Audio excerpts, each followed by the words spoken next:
Hi viewers, welcome to our channel. నేను మీ రాజేష్. ఇంకా మన ఛానల్ ఎవరైనా సబ్స్క్రైబ్ చేసుకోకపోతే సబ్స్క్రైబ్ చేసుకోండి. సో మోర్ వీడియోస్ అయితే మీకు బాగా అవైలబుల్లో ఉంటాయి. గౌతమ్ కృష్ణ ఏం చేస్తున్నాడు? గౌతమ్ కృష్ణ గురించి మీ అందరికీ ఇప్పుడు ఏం చేస్తున్నాడో తెలుసుకునే ముందు మనం రఫ్గా దానికన్నా ముందు ఏం చేసేవాడు, ఎలా ఉండేది అనేది రఫ్గా తెలుసుకుందాం. గౌతమ్ కృష్ణ ఒక డాక్టర్, ఒక యాక్టర్. బిగ్ బాస్కి వచ్చే వరకు గౌతమ్ కృష్ణ అనే వ్యక్తి మనకు పెద్దగా తెలియదు. ఇండస్ట్రీ వరకు అయితే పెద్దగా తెలీదు. అంటే చాలా వరకు అక్కడి వరకు తెలుసు. బట్ బిగ్ బాస్ వన్స్ వచ్చాక గౌతమ్ కృష్ణ చాలా అంటే చాలా తెలుగు అబ్బాయి. ట్రెడిషనల్‌గా ఉంటాడు.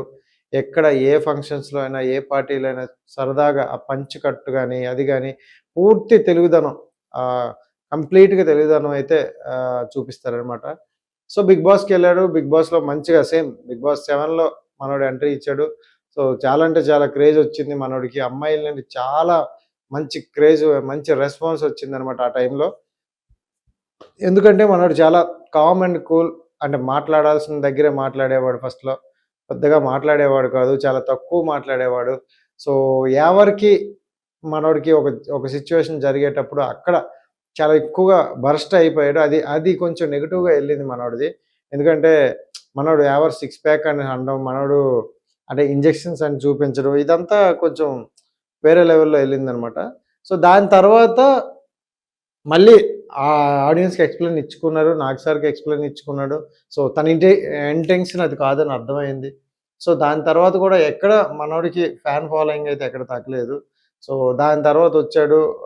బిగ్ బాస్ తర్వాత బయటకొచ్చిన తర్వాత కూడా మంచిగా ఫిల్మ్ చేశాడు. బ్యాక్ టు బ్యాక్ ఫిల్మ్స్ చేశాడనమాట. ఆ ఫిల్మ్ ప్రమోషన్‌లు కావచ్చు, అందరూ మనోడికి చాలా మంది అంటే బిగ్ బాస్ తరపు నుండి చాలా మంది తక్కువ మంది సపోర్ట్ చేశారు. బట్ నేను సింగిల్‌గానే ఉంటా. చాలా వరకు సింగిల్‌గానే వెళ్ళాడు, పోరాడాడు. వాళ్ళ పేరెంట్స్ ఎక్కువ సపోర్ట్ మనోడికి.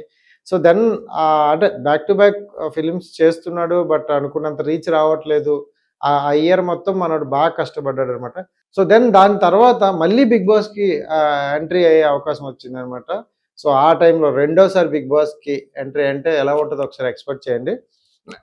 మనోడు ఫస్ట్‌లోనే మనోడు ఫిక్స్ అయిపోయాడు. అరే! మిస్ అయ్యాను కదా! మిస్ చేసుకున్నాను కదా! అని ఫస్ట్‌లో అనుకున్నాడు. బట్ సెకండ్ అయితే మాత్రం పీక్స్ లెవెల్ పెర్ఫార్మెన్స్ అనమాట. ఎక్కడ తగ్గేది లేదు. మనోడు ఆడియన్స్‌కి ఏం కావాలో, ఆడియన్స్ నుండి ఏం కోరుకుంటాడో అది ఎక్స్‌పెక్ట్ చేసుకొని వెళ్ళాడు. కొట్టాడు గట్టిగా. మంచిగా ఎంటర్‌టైన్‌మెంట్ చేశాడు. మంచిగా కామెడీ చేశాడు. అందరితో ఫ్రెండ్లీగా ఉన్నాడు. అందరితో గొడవలైన అంటే ఏ టైంలో గొడవ వచ్చిన టైంలో గొడవ పడ్డాడు. తర్వాత మళ్ళీ కామ్‌గా మాట్లాడుకున్నాడు. తను సింగిల్‌గా ఆడాలనుకోండు. సింగిల్‌గానే ఉన్నాడు. సింగిల్‌గానే లాస్ట్ వరకు పోరాడాడు. ఫైనల్‌గా రన్నర్ వచ్చి మనోడైతే సీజన్ కప్ కూడా కొట్టేస్తారేమో అనుకున్నారు.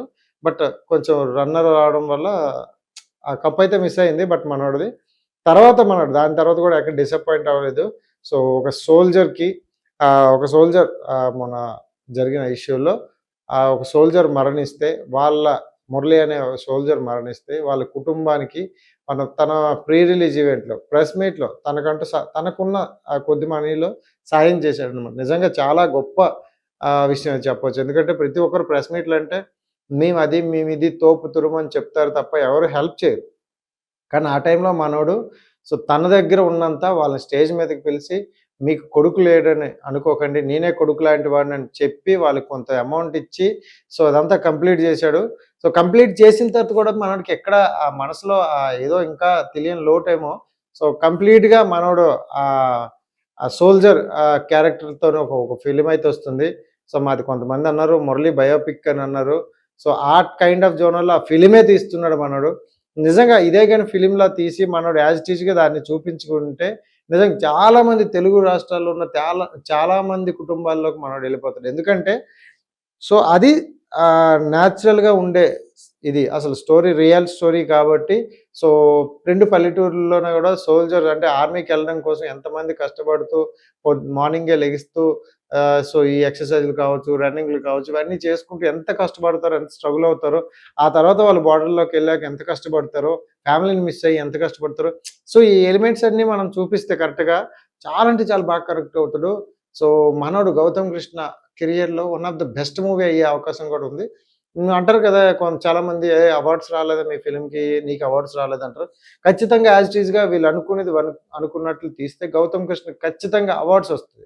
ఎందుకంటే మనోడి యాక్టింగ్ అయితే ఎక్కడ తగ్గేది లేదు. ఎందుకంటే ప్రతి ఒక్క సీన్ గూడా అద్భుతంగా చేస్తాడు. కరెక్ట్‌గా తనను వాడుకునే డైరెక్టర్ దొరికితే అద్భుతంగా పెర్ఫార్మన్స్ అయితే ఉంటది. సో, ఒక స్టేజ్ మీద చాలా బాధపడ్డాడనమాట. సో, చిన్న సినిమాలకి, చిన్న వాళ్ళకి సపోర్ట్ చేయట్లేదు. ఇలా అని కొన్ని ఇష్యూల మీద మాట్లాడాడు. సో, ఈ సినిమా గాని మనోడికి అది రిలీజ్ అయితే చాలా అంటే చాలా ప్లస్ అవుద్ది. సో, బ్యాక్ టు బ్యాక్ ఇంక సినిమాలు గూడా ఉన్నాయి మనోడు. బట్ ఈ 'సోల్జర్' అయితే సినిమా అయితే తన కెరియర్‌లో one of the best movie అవుతది అనుకుంటాను. So, congratulations and all the best 'Gautam Krishna'. మంచి కంటెంట్ ఎంచుకున్నావు. మంచి పనులు చేస్తున్నావు. ఇలాగే ఎళ్ళు. Thank you so much.